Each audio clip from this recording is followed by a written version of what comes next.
How will our story be told by future generations? And how can our actions shape that story so that it's something that we're really proud of? I'd like you to imagine that you're in a history lesson in the year 2225. That's 200 years into the future. As you enter the classroom, you swipe open your holographic desk and engage your brain chip with your AI assistant. I'm now going to play the role of your teacher, and today's lesson is all about the period 1950 to 2050. This was an incredible period of innovation and intelligence.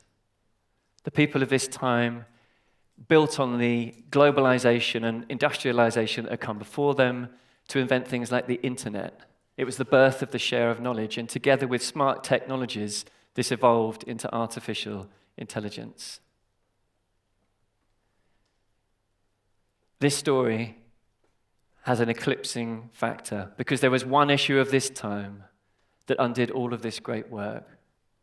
Because the people of this era took their eye off the ball, and that ball was planet Earth.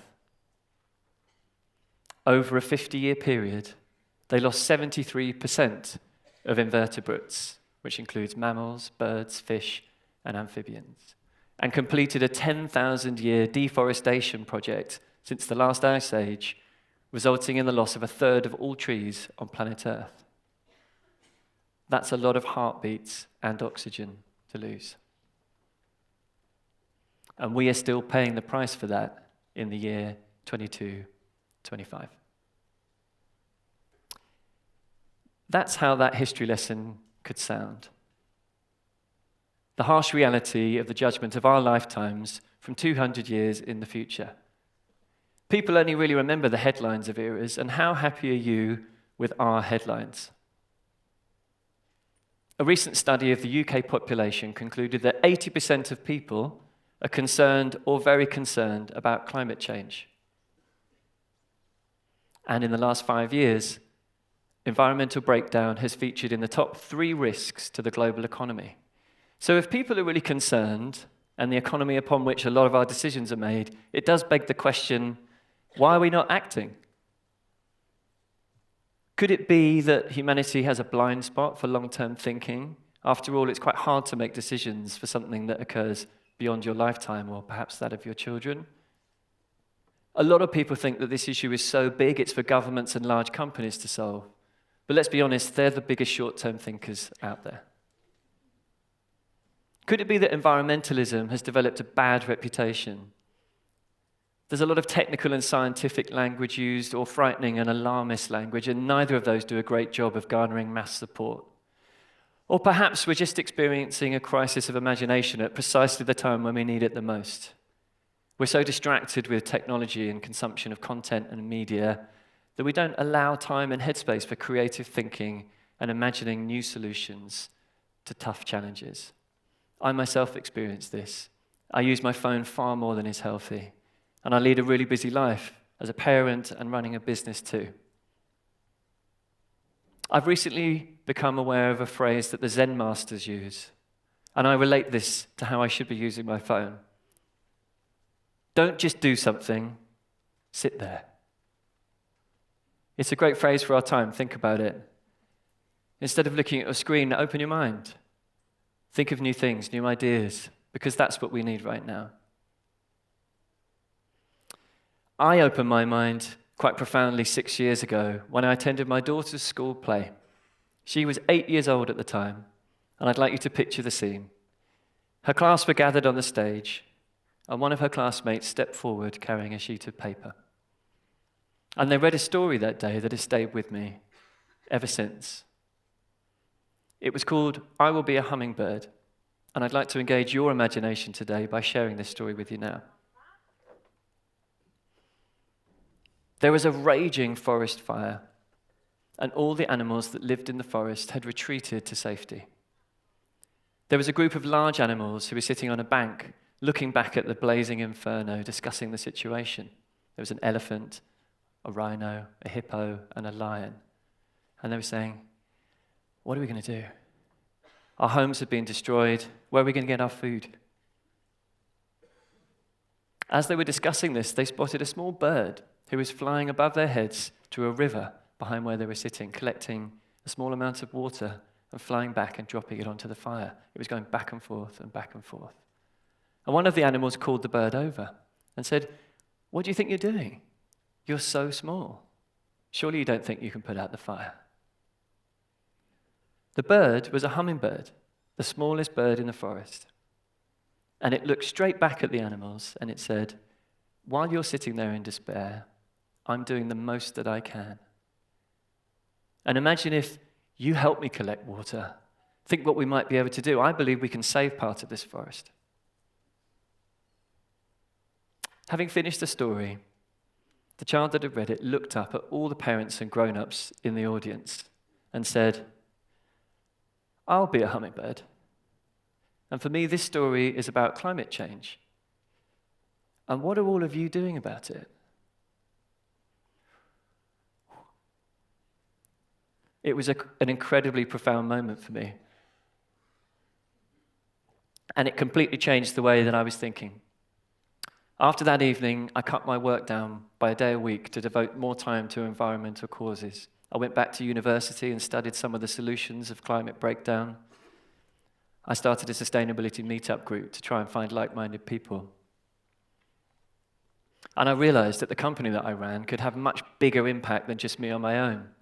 So over the last 3 years, we funded the planting of over 1 million trees in countries like Kenya and Madagascar, reforesting the trees that have been taken away from those countries.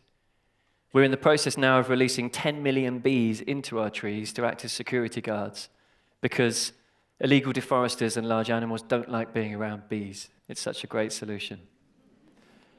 And I'm not the only one thinking about ambitious action. In fact, Kenya, as a country, has committed to planting 15 billion trees within the next 10 years. And in 2023, they gave the entire population a national day of holiday and handed out 100 million tree saplings to plant in a single day.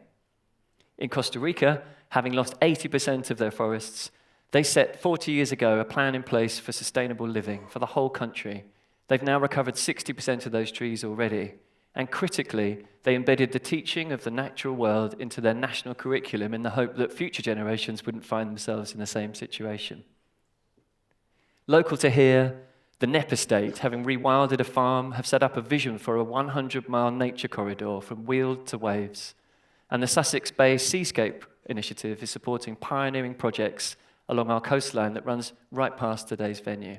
So you can see there is big action and big ambition supported by small steps going on globally and locally, and all of you could play a role. Future generations are counting on us to do something. I spent some of my time attending activist marches. I love the energy of a protest.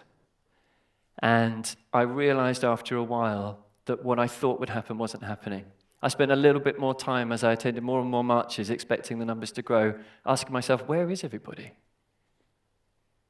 All the people I expected to be there were there, but where was everybody else?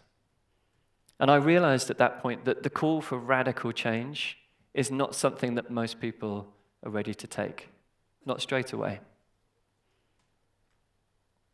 But I believe we can counter inaction with 3 very simple steps. Step 1. We must make individual choices. Step 2, we should take collective responsibility. And step 3, we should accept imperfect progress. I think if we all followed those 3 steps, we'd move much faster on this than I think we think is possible. Let me give you an example. If I ask someone to stop flying and become a vegan, I think most people aren't ready to take those steps. But this is where the beauty of collective responsibility comes in. The UK government has set a target of 30% reduction in meat consumption between now and 2050. That would require 18 million new vegetarians and vegans in this country. It's possible, but I think unlikely. But if you look at this from another direction, if everybody in the country swapped out just 2 meat dishes a week for 2 plant-based dishes, we'd get to exactly the same numbers. Do you see how this works? Make individual choices, take collective responsibility, and accept imperfect progress. Barack Obama said, "We are the first generation to experience the impacts of climate change, and we're the last that has a chance to do something about it." So I invite you today to join a new movement for the environmental moderate, for people concerned about climate change that are prepared to take small steps towards a better future, a future that generations to come will benefit from.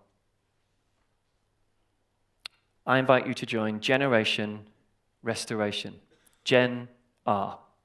Our narrative is positive, not frightening. It's emotive, not technical. We move fast, we tread lightly, and we have a smile on our face while we're doing it. I can't believe that this isn't fun. What a beautiful thing to do to restore nature. Why aren't we all getting behind this? We need to take people on a journey, and that journey starts today. I'm going to plant a seed of hope, the genesis of Gen R, day number 1 at TEDxBrighton.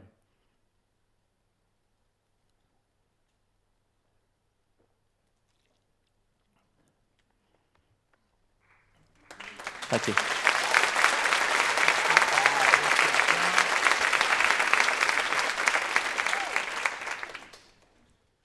Later this year, I'm going to be taking a one-of-a-kind Jukebox that funds nature restoration to Glastonbury Festival. You buy a tune, it plants a tree, and you have a dance while it's happening. This is what this should feel like. People should be celebrating this. What we need is to flood environmentalism with music, art, stories to inspire and connect people and bring them on a journey. Because what is more of a beautiful thing to do? There's no one out there that doesn't want a more beautiful world, so why don't we start creating it now? And I believe that we can create a social tipping point here and strip environmentalism out of the culture wars where it doesn't belong and root it in popular culture. And if we do that, we can create a social tipping point before environmental tipping points taking us in a more dangerous direction. As the brilliant climate activist Clover Hogan says, we need millions of imperfect actions. That's the only way that we're going to save the future for the generations to come. And remember, that history lesson in 200 years' time, it hasn't been written yet. We get to write it. That is our legacy. And let's not fill our headlines with destruction and death. If we act, we can fill our headlines with love and life. Thank you.